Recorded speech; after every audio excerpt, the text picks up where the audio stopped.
సామెతలు 23:17 ఏముంటుందంటే, పాపులను చూచి నీ హృదయమునందు మత్సరపడకుము, నిత్యము యెహోవా యందు భయభక్తులు కలిగి ఉండుము. మత్సరము అంటే ఏంటి? పాపి అంటే ఎవరు? పాపము అంటే ఏంటి? ఒకసారి మనం ధ్యానం చేసుకుంటే, మామూలుగా చూస్తే చాలా రకాల పాపాలు ఉన్నాయి.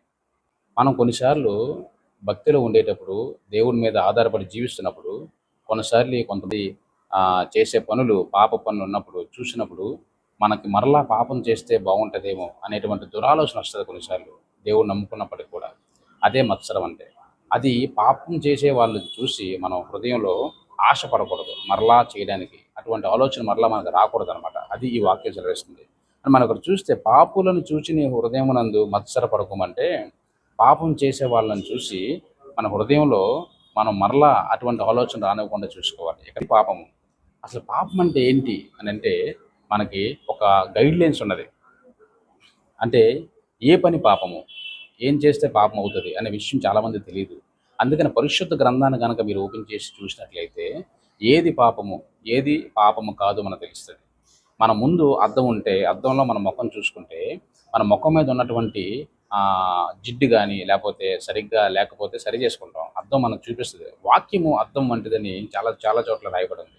అయితే వాక్యం కనుక మనం ధ్యానం చేసినట్లయితే, చదివినట్లయితే, మనలో ఉన్న పాపాలు బయటపడతాయి. ఏ తప్పు చేస్తున్నామో, ఇది తప్పు, ఇది పాపము, ఇది ఎలా చేయకూడదు, ఇది ఎలా ఉండకూడదు అనే వాక్యం ద్వారా మనతో మాట్లాడి మన పాపాలు చూపిస్తుంది అనమాట. కాబట్టి దేవుణ్ణి నమ్ముకున్న వాళ్ళు ఎవరు కూడా పాపం చేయలేరు. ఎందుకంటే వాక్యం చదువుతారు కాబట్టి, ప్రార్థన చేస్తారు కాబట్టి.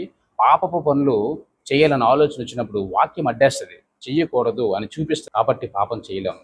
అందును బట్టి దేవుడు నమ్ముకున్న బిడ్డలు కూడా, దేవుడి మీద ఆధారపడుతున్న బిడ్డలు కూడా కొన్నిసార్లు సాతాను శోధనల వల్ల టెంప్ట్ అవుతూ ఉంటారన్నమాట. అలాంటి సమయంలో దేవుడు నమ్ముకోలేని వాళ్ళు చాలామంది బాగుపడడం, వాళ్ళు బాగా పైకి రావడం, వాళ్ళు బాగా డెవలప్ అవ్వడం, బాగా సంపాదించడం, వాళ్ళని చూసిన తర్వాత హృదయంలో మత్సరం వస్తుంది అన్నమాట. అంటే నేను కూడా అలాగా చేసుంటే బాగుండేదేమో, అనవసరంగా దేవుడిని నమ్ముకున్నాను, పరిశుద్ధంగా జీవిస్తున్నాను, దేవుని వాక్యాన్ని కలిగి ఉన్నాను, ఇలా కాకుండా అలా ఉండుంటే నాకు సంపాదన వచ్చిండేదేమో, అలాంటి ఆలోచన కొన్నిసార్లు వస్తుంటుంది. ఇక్కడ వాక్యం చాలా క్లియర్గా మనకి ఏం చెప్తుందంటే, పాపులను చూచి నీ హృదయమునందు మత్సరపడకుము అంటే, మరలా చెడ్డ ఆలోచన మన హృదయంలోనికి రాకూడదు.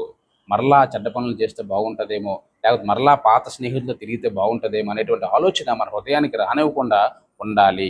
ఇది జరగాలంటే నువ్వు వాక్యం చదవాలి, ప్రార్థన చేయాలి. ఈ రెండు కనుక మనం చేసుకుంటూ కుడికాలు ఎడంకాలులాగా ప్రార్థన వాక్యం మన జీవితంలో ఉంటే, మనం పాపులను చూసినప్పుడు మత్సరపడంగానే జాలేస్తుంది.